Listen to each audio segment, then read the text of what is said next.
Hey, what's up, everybody? I am Johnny Christ, and this is Drinks with Johnny Live. Thank you so much for checking out the show, and thank you to all those frontliners, essentials workers out there, as always, doing their best to keep us healthy, safe, and well-fed in these uncertain times.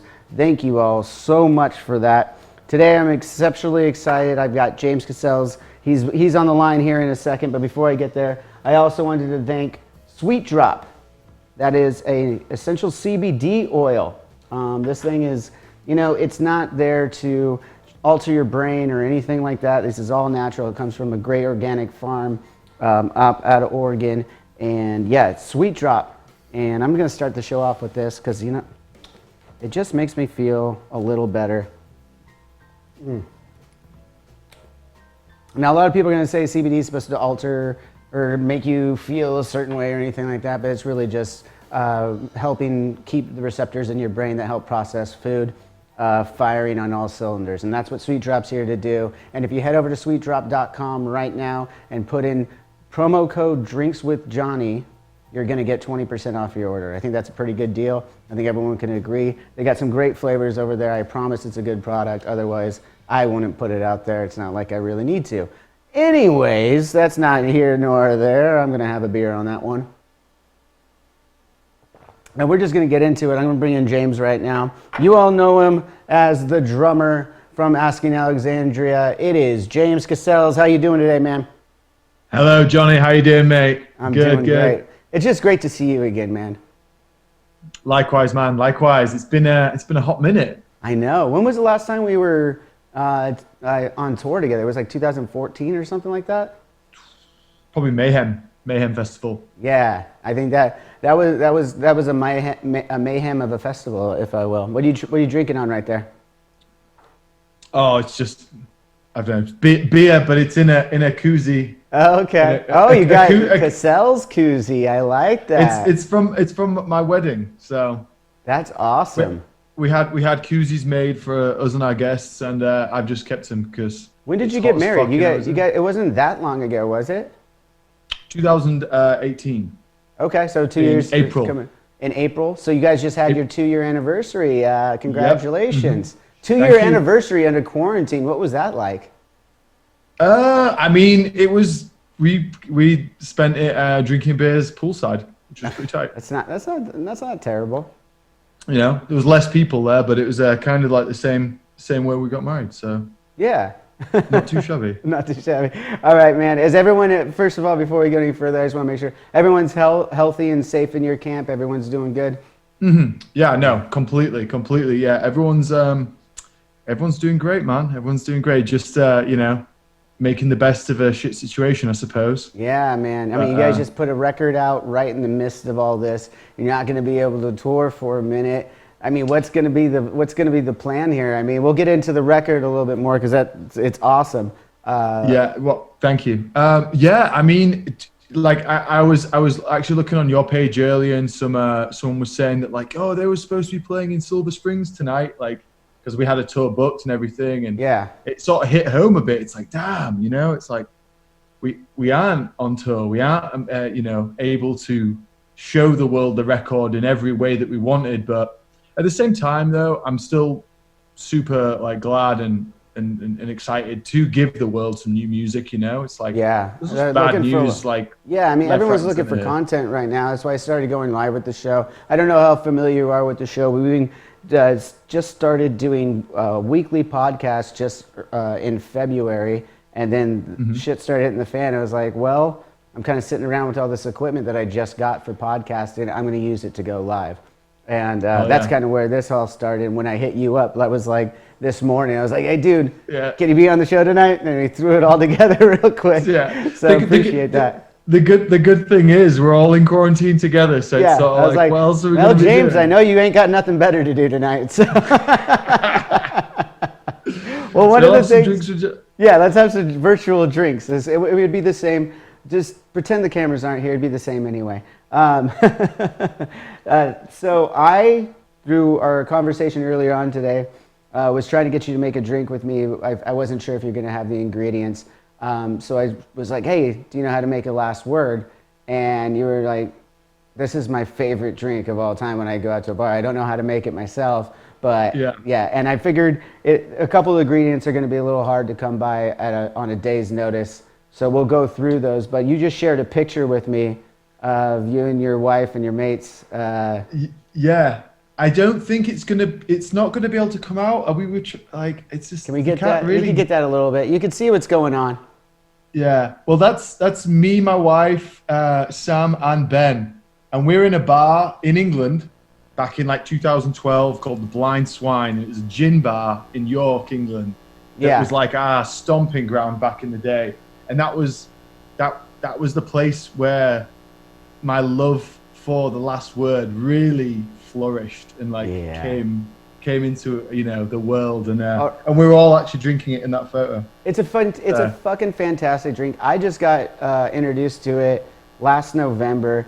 By a very good friend of mine. It was like a birthday gift. He's like, I'm going to come over and show you how to make this. And I was like, okay. He showed me how to make it. I found it in my old speakeasy book and learned a little bit about where it came from. I mean, it's literally from the old speaky times of making drinks. And it's a classic. It's simple in many respects, but a little hard to come by a couple of the ingredients. We're just going to go through it right now. Brandon's going to run my graphic. I'm going to show you all how to make The Last Word. All right, so it's going to be equal parts of everything you see over here. We're going to start off some gin, some chartreuse, green chartreuse, and Lichardo Marciano liqueur with a little bit of fresh squeezed lime juice. It's all going to be pretty much equal parts. You're going to drop it into here, so let's go through it.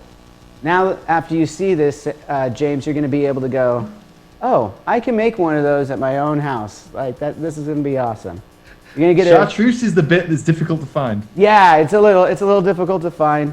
I admit that, but it is key. It is you as someone who's had it, this is something that's very key to it. So we're gonna start off with like a shot or an ounce and a half of gin, whatever gin you prefer. I'm using Stillworks Distillery here in Huntington Beach. Local guys that have hooked us up with some drinks. Local gin. Yeah, local gin. I never thought I'd be able to say that today. I've lived in Huntington Beach my entire life. Never once I thought I'd say, oh, I'm going to throw in some local gin to my drink. So you're going to move on to, like I said, the chartreuse. It's important you get the green stuff for this drink. And again, about an ounce and a half. Drop that in. We refer to chartreuse as like the evil twin of Sambuca. Yeah, no, it totally is. So that's something that a lot of people don't realize sometimes. To really get you going, like you think, oh, it's just a liqueur, it's something like that. No, it's 55% alcohol. We went from a gin that was only about 45%, which is a standard gin, and upped at 10% for another equal part booze. So that's where this thing gets a little boozy and gets you going. I mean, nothing is low on this. The Lichardo Marciano liqueur is 32%. So you're not putting anything in this that isn't higher than a 30% alcohol. So it'll get you there. You only need one or two, I promise. So you're going to add another ounce and a half of that. And lastly, your fresh squeezed lime juice. You're just gonna, it's about a shot glass. It's about, if you have 2 limes, squeeze them out. It's about what you're gonna get. If they're a little juicy, you might get a little extra. No harm, no foul. Then we're gonna get our ice. First, we're going to chill the glass. I'm gonna show you a little trick here, James. If you don't have a chilled ice in a bind, just take your glass. You're gonna throw the ice right in it, and then you're gonna get it chilled like this. Just swish around that ice and you're going to chill your glass. You usually want like a cocktail glass like this, some kind of highball, martini glass of some kind, swish it around. Really get it going, get that glass chilling. Dude, the next time we get back on the road together, like sometime down the line when shit gets normal, I promise you I'm going to make one of these for you, one of our tour buses. I can't wait. And then you're going to put that ice that you used for that into your mixing glass, and here we go. We're going to shake vigorously.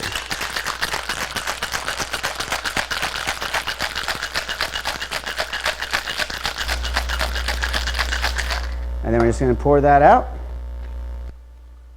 into your glass. Oh yeah, make a little mess of it, it's okay. Yeah, I mean, you could lose a bit and you can still get the desired effect. Oh, absolutely. And I mean the whole thing of shaking, if you're gonna shake something, you wanna bruise the alcohol. That's not always the case in a martini, but in this one, you actually wanna bruise it. So keep shaking it while you're pouring it out. You just finish off with the lime wedge from some of the limes you got earlier. There you have it, the last word. Good night. Yes. I mean, I can taste it. I can taste it digitally. I'm envious. I finished off the last of my gin. Oh no! A few weeks ago. Yeah. We're gonna have to send that back out. I know, right? It was Hendrick's gin, so it was like the. Yep. I know you got a bottle back there. I like that. I like Hendrick's. Oh yeah. See, another time we're gonna have you down here proper in Huntington Beach, where you can sit at the bar and do this. The virtual is great. Don't get me wrong, but it's not the same. I can't get you good and drunk and send you on your way. You know. Yeah, for sure. So James, you got like a House on Fire is out right now. It just came out on Friday. Big congrats on this new record, man. Thank you. It's a barn burner right off the beginning. I mean, right off the beginning, you get like 4 songs right in a row, pure energy, rock and roll anthems, kind of picking up where you guys left off on your last self-titled record, maybe even taking it a step further. What was some of your inspirations? We'll get through the cliche questions first, and then we'll take a deeper dive. How about that? Yeah, I think the inspiration that, and I've said this to a few people, is like, I feel like it's mainly like your state of mind. I feel like speaking to another musician, you can feel me on this, but really it's your inspiration is where you're at as a person. Like, are you in a place in your life that is like absolute turmoil, it is like the worst spot or the best spot, or that has such a massive effect. That could be a day-to-day thing, right? I mean, one day it could be super high energy, happy. The next day you're like, I don't even want to be here anymore. What the fuck's going on? And it can move a lot. And for me, and you said, like, as a musician, you have to be ready to take that inspiration from everything around you. You need to be cognizant of the surrounding world of your world, and just take from pieces of that. Yeah, and I think like that's what we have done. Like there is personal stories, there is like global things, there is like it's like a sort of in every sort of like how are we at, where are we at, like, and I think that was a real big inspiration. It wasn't so much like we need to make music that sounds like this, or we need to make music that invokes this. It is, how do we feel, and let's like put that on the page. Yeah, I feel like that was a big thing, and that's kind of always been a thing for the us and Asking, but this time round I think it was really apparent, and the fact that we just said fuck it and we released all 15 tracks that we had recorded and mixed and everything. We were just like, here you are, have the whole shebang. Yeah, that was a cool thing too, because as our mutual friend Dione, who's your guys' manager, our tour manager in Avenged Sevenfold, great dude. I'd been talking to him back and forth about when's this Asking record coming out. I was like, he's like, man, we're trying to figure that out now. Things have changed a little bit. We had this whole thing lined up of how we were going to do things, and then the pandemic hits, and we kind of have to shift everything. And then next thing I know, I was texting back and forth with him, and he's like, oh yeah, album's coming out this weekend. I was like, oh yeah. Shit. we were just like. And we spoke briefly earlier about this, but it's like, the world needs stuff. It needs good news. It needs music. It needs something to look forward to, and something to be like, this is awesome. It doesn't. I think like a lot of artists and a lot of people and bands and everyone really is sort of like, oh shit, we need to like pause. Like everything is on pause right now, and then when stuff starts to go back to normal, that's when we hit play again. I think that's bullshit, dude. Like at the end of the day, life is still going on. Yeah. Like people are still like doing, this is, you can't just stop everything, and then we were like, this is this is the right This is what time. it is. And then when you look back on this record, when everything has gone back to a sense of normalcy, you'll be like, yeah, we put that record out at the time we wanted to. And now, hopefully it's sooner than later you guys get to tour, and concerts start to happen again. Yeah. No, I mean, dude, I hope for both our bands, man. I mean, I know we're all itching to get out on the road, dude. like it's. Well, you probably more than us because you got a new record out, right? Like we don't have a new record out. When we've been out. But I have been home for longer. I mean, I've been home since 2018 summer. So I think you guys came out with the self-titled. Self-titled was 2018, right? Or was it 2017? 19? 2017, I think, actually. Yeah. But it was the end. It was the end of 2017, which again we were told, no, don't release it in December, and we were like, fuck it. Yeah. If that's what you're feeling, that's what you got to do. It looks like by the judging behind you there too, you can tell that it's worked out pretty well for you with a couple of gold records and there's a couple of records back there. Yeah, there's a couple of records back there. Dude, I've been watching you guys grow for a long time now. Like, I think the first, the last tour we were probably on was like Mayhem, like 14 or 15, but I think the first one was earlier than that even. Another festival run that we did together.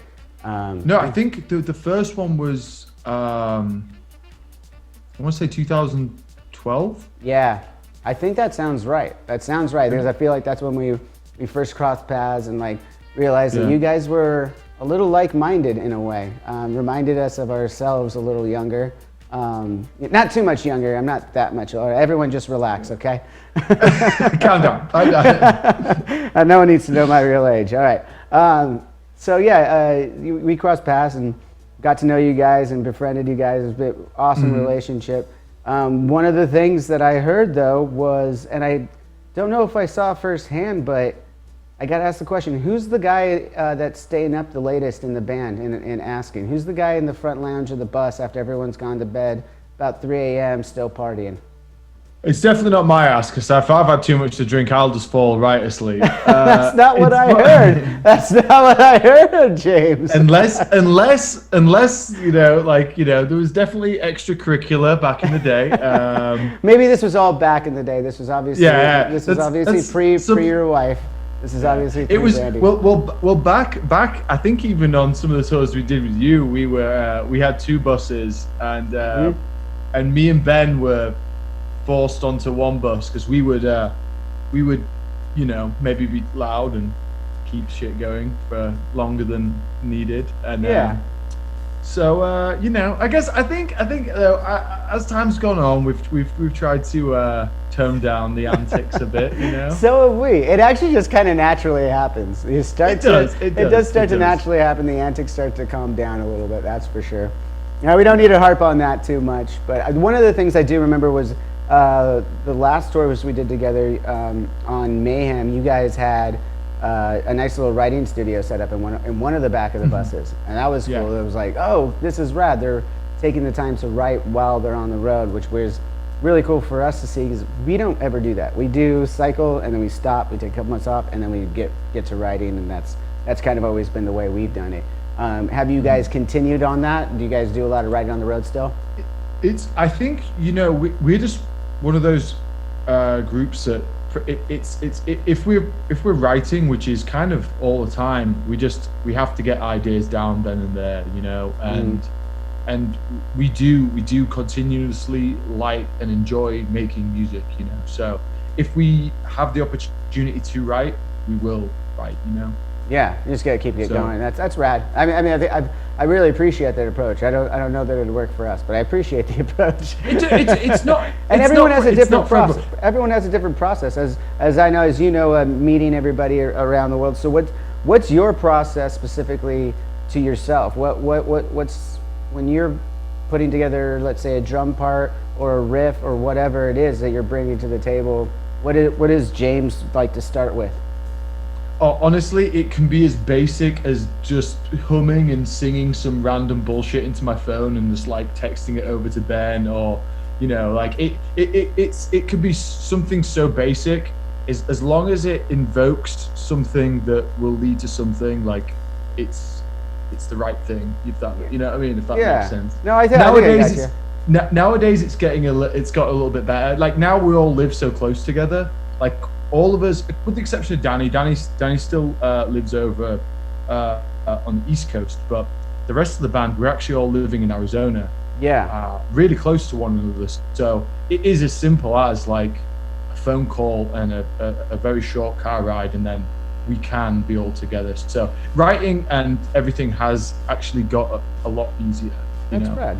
The creation has become easier. Because before I was living in Austin, and I call off Ben Friday night at who knows what time. You need to come and write music with me. And then I'd have to try and then I'd probably call Dione and be like, hey dude, I need to go over there and write some music. And he'd be like, fuck you guys. No. And we'd have to figure it out. we'd make it happen. But now the creation and the recording and everything's just very streamlined, dude. And super simple, it's So when did you guys all move from across the pond? Like you guys were all that was pretty much instantaneously, man. Really? Like the picture that I showed you back all those years ago, like that was probably 8-9 years ago. Even then, technically we still lived in the States. We were just going back for like Christmases and certain parts of the year to see our family. But we sort of did it straight away. That was the idea. It was like the only way to make it in the music business is to immerse yourself in it fully, and that is the only thing that matters. And whether that is you living in one country or another, or you living together, or you quitting jobs and school, or whatever it is, you kind of have to. It's all in. It's legit. You pushing all your chips in, and you go. Yeah, I mean that's the philosophy we live by as well, individually and as a band. You just gotta go for it, I love that. Yeah. Going back to the success that you guys have had over the years and getting this record out, this is such a good record. I'll go back to it again. The production value is awesome. It's different sounding to me than even the last ones, especially from a production value. Did you guys use the same producer, or what was who produced this record? We've used our friend Matt Good. Okay. He's a really awesome producer. Used to be in a band called From First to Last. Yep. Great musician, great producer, and he's done our last 2 records now. So he did our self-titled and Like a House on Fire, and he also lives in Arizona. So it's just everything. It's super streamlined. That's rad. How long did it take to make this record then? We've been making, and again, it's sort of like. We finished with the self-titled, and then we already had a few months later we already had some tracks started. Oh yeah. So there's certain tracks that could be even a few years old. And they made it through the rest of the writing process. They made it, but they've changed dramatically. Okay, yeah, I'm sure. I can imagine, and I wonder. I imagine a lot of these songs that have a certain, lack of a better term, like new age kind of. Production value to them. They seem almost pop R&B for a way with like a rock feel to it, and you still have this English rock blues that seems to be still prominent even in these songs. But the production is kind of like this great new style that I think comes off great. I mean, how do you feel about it as a drummer? Because you can hear a lot of the tones in there. Aren't completely natural, obviously, for some of those parts. So, as a drummer, how did that come about? Well, the thing is, there's obviously synthetic parts to it, just like there always has been with Asking. But my parts that that I actually recorded, they're the most real that they've ever been. You know what I mean? Like we've worked really hard to make these drum tones sound awesome, and it's sort of like. It definitely sounds warm. It keeps that warm tone of an actual wood kit. We want it to have that mixture of that rock, that that very can be fuzzy, can be a little bit distorted, that rock element to it, but also with that very quite sharp, angular sort of synthetic sounds, because in Asking we've always had that, back in the day we had whole synth breaks and stuff, and whole absolutely portions of the track that were literally just dedicated to synthetic sounds.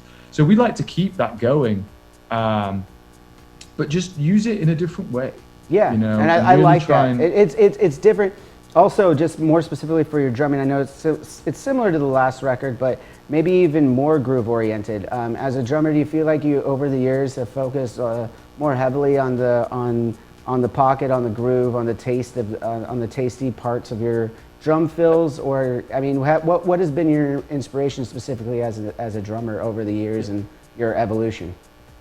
I think honestly it has, you know, it's more like back in the day, you know, it was about like how fast you could play and how much double bass you could put in, and you know, like I'm just going to use this like crazy loud china and it's going to be like the craziest heavy thing ever, you know. Watch how fast my hands and feet can go. I'm going to throw I'm just going to do a how many hits can I do in this one bar?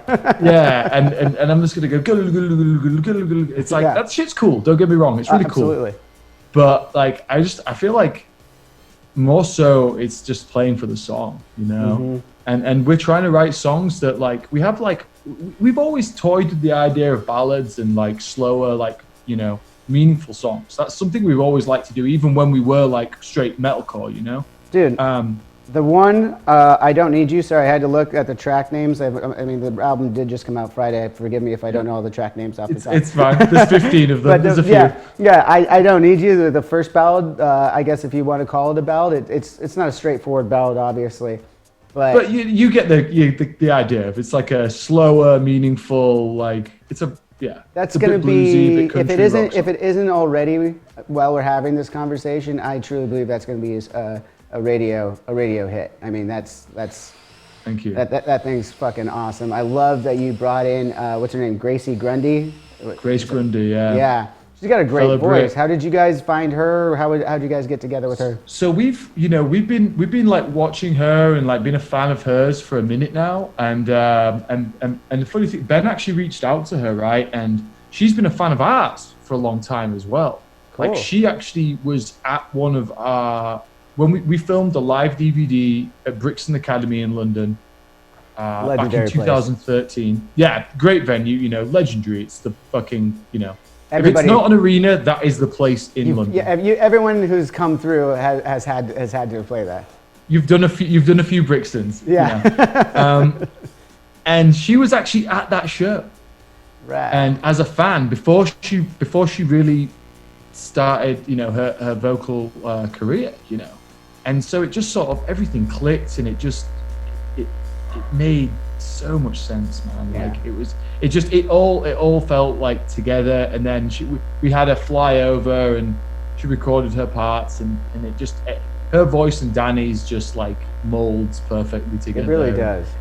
Everything just went really well, and you know, I think that's probably one of the better songs that we've ever written as a band, you know. I mean, and the thing is, that goes back to sorry, go ahead. Fucking crazy drums, dude. You know what I mean? Well, that's the thing. I was going to circle back to that because before I brought that song up, and I went off on a tangent about it because you brought up ballads.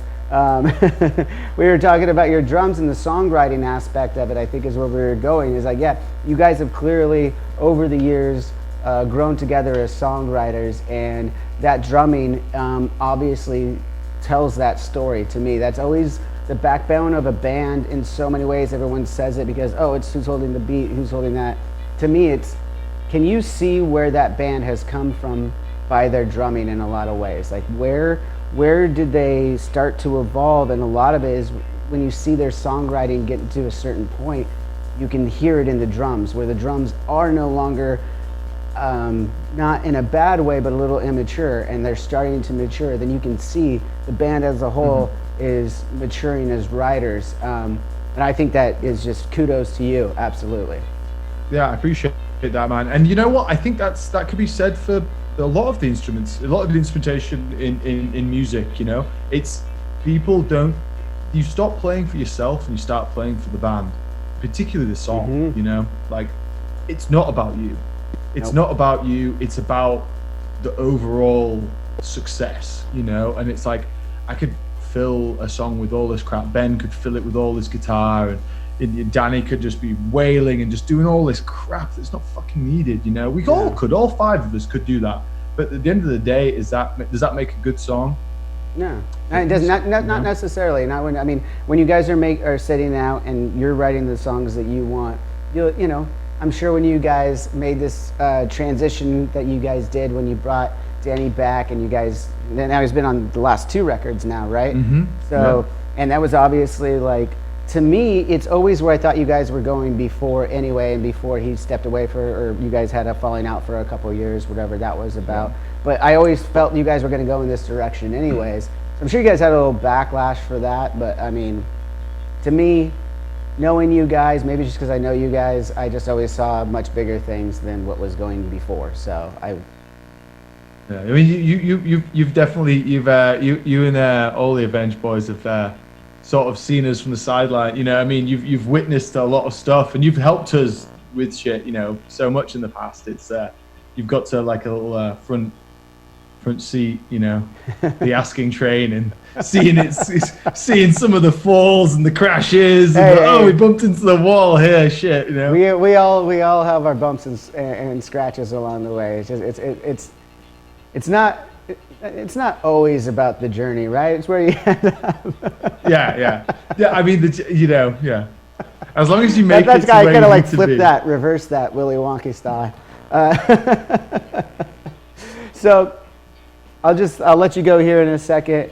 Like a House on Fire is out right now. What is your favorite track on it right now? I know that's hard to say. You can't pick from all your babies, but for you specifically, not anything else. Like, what are you proud of the most? Or maybe it's not even a track. What are you proud of the most about this entire record? You talked about your evolution as a songwriter, as a drummer, as a band, as a whole. What specifically is it about this record what is the step that you guys took making this record that makes you the most proud?